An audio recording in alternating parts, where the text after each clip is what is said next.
Hi everyone, welcome to Annie's World. Today we are going to discuss the poem, My Mother at 66.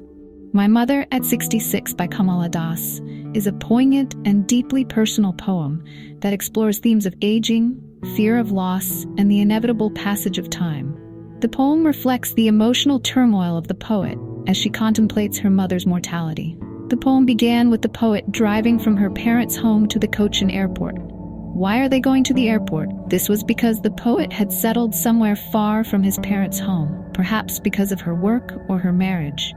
And recently she had visited her parents and was going back home. Her mother was with her, sitting beside her in the car to see her off.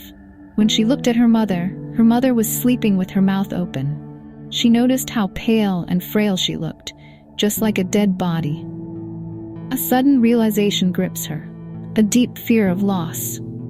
My mother, once strong and vibrant, is now nearing the end of her life, and I feel helpless. To distract herself from this painful realization, the poet looked out of the car window and observed the world outside, where everything was bustling and full of life. It was so different from the stillness she felt inside. The sight of young trees, which appears to be running fast, and children playing, represents the vibrancy of youth and contrasts sharply with the mother's old age.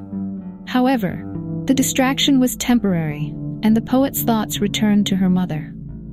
After reaching the airport and passing through security check, the poet again looked at her mother, who was standing a few yards away from her.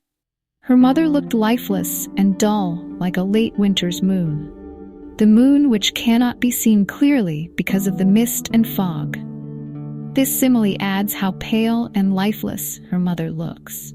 As the poet was going away, she suddenly felt a familiar pain and fear that she had felt before as a child. The fear of losing her mother. The fear of separation. A longing.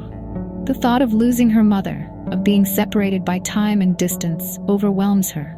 She felt that she might not get to see her mother again, and perhaps was seeing her mother for the last time. However, she did not want to reveal her feelings to her old mother, and so she hid her emotions behind her smile. She bade her mother farewell and gave hope to her mother and herself, promising to meet again. This is how the poem ends. Bye. See you in the next video.